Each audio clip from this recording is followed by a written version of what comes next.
Hey everybody, Adam Savage, and I am standing next to some costume jewelry pieces built by Paramount Pictures back in the day because I am standing on the Paramount lot in Los Angeles, specifically in the Paramount Pictures Archives.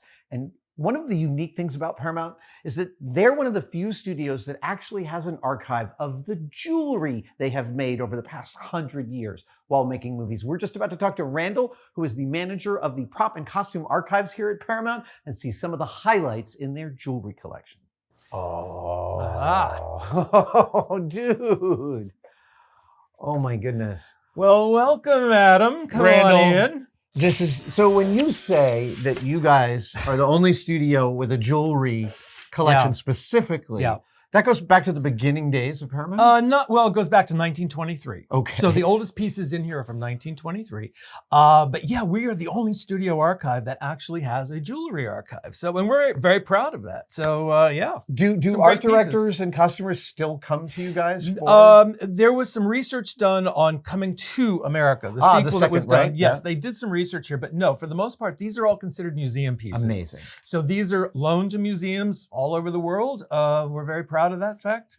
And these are some of the highlights that you have handpicked. Yes, this was actually, there was a woman named Jackie Rohr who retired. Okay. She's the one that oversaw this department, but also she did a lot of the restoration work. And I think her best restoration is right here, Anne Baxter's. Wow. This is one of her necklaces from the 10 Commandments, 1956. Now this is a copper base, and then it was gold plated. Everything for Cecil B. DeMille, he insisted be gold plated. But because it was copper based, does that mean that it has not changed color? That's incredible. This looks brand new. Yes, it has retained its gold finish. And that was most of the DeMille stuff still does have its shine to it. But yeah, these are some pieces right here. The necklace of Anne Baxter's, Anne Baxter's shoes. These are from the 10 Commandments. These feel so luxurious. They almost make me feel like I get a little more of a glimpse into Cecil B. DeMille. Just a tiny. Is that something you get? Fake, Adam. They're all fake. I mean, all the jewelry in here, for the most part, is costume jewelry. Yeah. It is not high fashion jewelry. It was designed to look like that. And again, on the board over here, you see this is a picture of a fellow named Al Grooms. Jackie did a lot of research on him, and we had a jewelry department here at Paramount where you made stuff. Yeah, everything was made. You never left the lot. Everything from jewelry to shoes to costumes to props, everything was made at Paramount. Now that's back in the old studio Right, days. this is the studio system where it's the one-stop shop. Yes, one-stop shop. So you rarely left. Now in the 1960s when the studio system began to fall apart, then yes, like we became a rental house. The costume department was a rental house, the prop department was a rental house. But yeah, all of these are individual pieces. Some we've identified. There are over 12,500 pieces in the collection. Only about maybe a third or a fourth of that are identified. It's very difficult, but since a lot of our photographs have been digitized, we're able to really zoom in. And on the 10 Commandments, Jackie was able to zoom in and see earrings. So these remasters and rescans of old movies are invaluable for your guys' research. Totally invaluable. They've been invaluable for my prop application. Yeah. Hello. But yes. I'm curious how much of your job is there's so many pieces to it. Right. There's archiving, there's identifying, there's restoring, there's preserving. What is the split? How much time do you get to spend on each of these? Not as much as I'd like to. I mean, we do have, for costumes, we have a person who does our restoration work. Right. Because like I said, our costumes and even the jewelry, they go out to museums. That's primarily what I do, is I focus on museum loans all over the world. Which in and of itself can be quite abusive to pieces. Yes, but they're never worn by human beings. Right, of course. They're only displayed. But yes, there is abuses. Recently did a wonderful show in Oklahoma City that was a tribute to Edith Head. And all of the dress forms were custom fit to the costumes. And that makes a big difference. That makes a big difference, not just for display and the veracity, but also it puts the least amount of stress on the costume. The least amount of stress on the costume. Incredible. But anyway, so you saw the gold plating here, but if you turn around, you have some great pieces from the original Coming to America. Now, these were Eddie's crowns, James Earl Jones's crowns. Now, the difference is Can I pick one up? Okay, or do you have white gloves for me? Just you can pick it up. We rarely let people do that, but it's because heavy. it's you. Yes, it is heavy. Oh. Now, let me tell you that those crowns are actually a silver base, which is why they have discolored. As the silver oxidizes and changes over, right? Yeah, you don't get to really have the gold. Now, the James Earl Jones crown was actually reused in Coming to America when he passes away and he's in his coffin, and they wanted a shot of him wearing his crown. So that is the crown that was also used for Coming to America, the sequel. Amazing. But yes, all of these were gold plated, but as you can see over time, they have changed color. The differences in the preservation. Yeah. Are all the drawers just full of? Well, one of the best drawers is right here. I was going to ask. These are your dress clips and brooches. Now these go back to the 1930s. Oh, there we go. There we go. These go back to the 1930s, and so each tray has something special in it. Oh wow! Do you have some favorites that? A lot of I love these with the colored stones in it, like with the red and some of the blue ones there. I mean, these are all beautiful. I just picture someone choosing what kind of night it's going to be and which one to put on. There you go. So it's like, I don't know what you're doing Saturday, but you're not coming back here. You know what you're wearing. Tell you that. But yes, that's what they were for. But again, these have all become museum displays. They are no longer rented. But up until 2007, they were being rented in the costume rental department.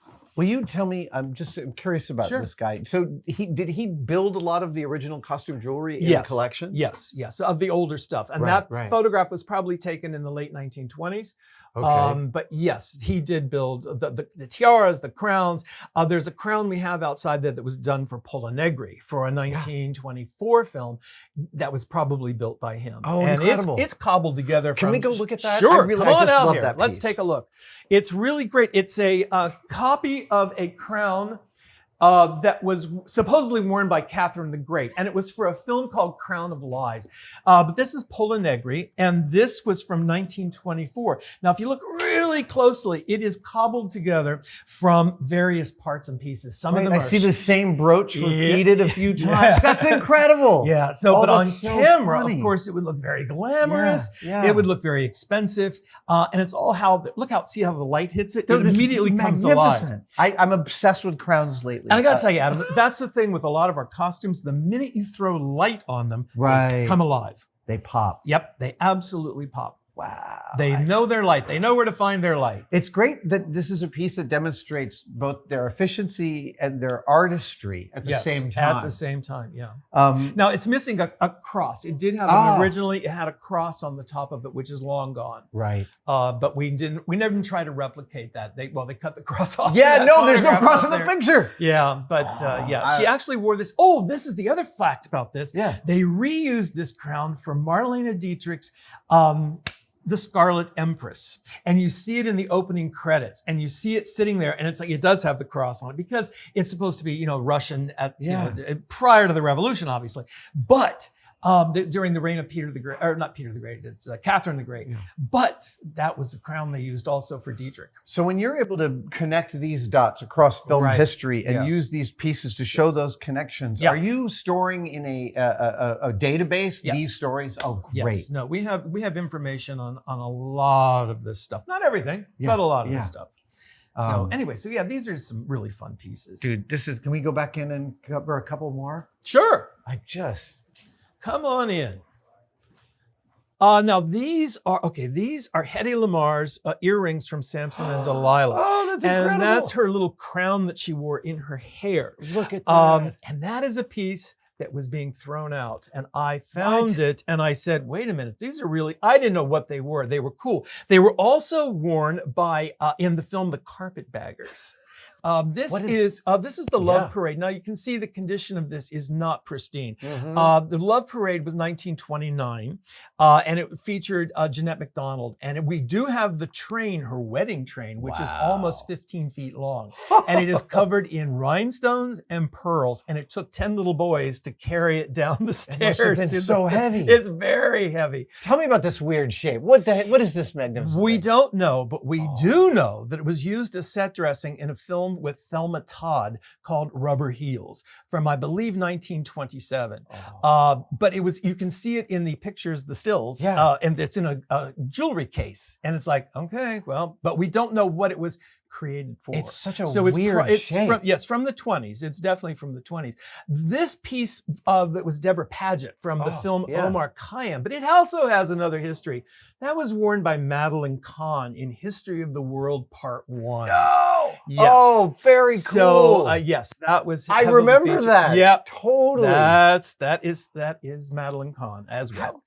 How exciting. I mean, I love that Mel Brooks was using some of the original Frankenstein sets in his movies, and that he goes and uses some of these amazing pieces from film history. Well, let me point out something else that was reused. Yeah. Okay, so look down here. Yeah. These were, we think these may have been purchased from a 20th Century Fox film called The Egyptian, because DeMille bought a lot of the jewelry and set pieces from The Egyptian to reuse in the Ten Commandments. Okay, so these would have been on deep background. Right. However, they were rented by Michael Jackson's team for Remember the Time. So this was from the video Remember the Time. Phenomenal. There you go. I love the second, third, and fourth lives that a lot of these pieces almost get. everything, because it was in the rental department. And when they decided to liquidate the costume department, and I have to say, I told a big lie. I said, this stuff is not worth much, and I hid it. I hid a lot of it. And the best place to hide this stuff was in boxes underneath long gowns. And it was like, nobody's going to find Secrets this. of the costume store. And so my boss at the time figured out, he says, I know what you're doing. So let's find out how much stuff this is worth and go to the other archives and see how they're doing it. I said, okay. So I visited every other archive, and it was Leith Adams at Warner Brothers, who became my mentor as to how he did it. And then I said, well, we've got all this stuff. And this stuff is quite valuable. Yeah. Quite valuable. So when an archivist reaches out to you from Oklahoma City or from a museum in Europe, I'm sure sometimes they're asking about specific pieces, but are they often asking for something from a movie and then you've got to just go find that? Sometimes, but usually, like when it comes to Edith Head, it's about Edith Head, right. Not about the film, but about Edith Head. Right. Yes, there are specific questions. Like right now, I've got a 90s exhibit in Colorado. So they were asking what fun pieces do you have from the 90s? They're also doing in Texas, Lauren Michaels collection. And what do you have from the Lauren Michaels film? So I get broad questions like that. Right. It's like, okay, so everything's photographed. And so we send them and say, here are the best choices. Because I try to offer just the best choices, not just anything. And when you're sending those choices, are you including like some of the stories you were just telling me? Do those get included that people understand? If they ask, if they ask, then we tell. Because again, a lot of these museums don't do a lot of signage, Right. So it's like they attribute to the actor and the director or whatever, but they don't go into a lot of detail. It just strikes. But we do tell people things, yes, absolutely. At the very beginning of this, I was thinking that Paramount, like every other studio, is an iceberg where the film output is the smallest part of what gets produced to create this. Oh yeah. And I'm here in this room, which is itself an iceberg. Every drawer is full of stuff, and this is only the tip of an iceberg that represents the collection. Very true. Very, very true. I'm looking forward to many more videos with you, Randall. Oh, this is absolutely, really Adam. Great to meet you. educational. Great to meet you. This is a lot of fun. We all are so proud of what we do, and what we have in our collections. And again, our stills collection, our music collection, all of the film collection. I mean, it's a great, great, great place. It's amazing. Thank you. You got it. I really appreciate you watching all of that. And if you are pondering right now what to get for the maker, tinkerer, or general obsessive in your life, or what to get yourself, I'd like to humbly suggest our brand new Savage Industries Shop Apron. Its predecessor is one of the most popular things we have ever manufactured, and we are still selling them, but now we've added to it. We've simplified it, we've lowered the cost, and we've made an entry-level apron, still manufactured in the United States, still made of upcycled materials, and I swear this might become my new daily wear. Get yours today at adamsavage.com.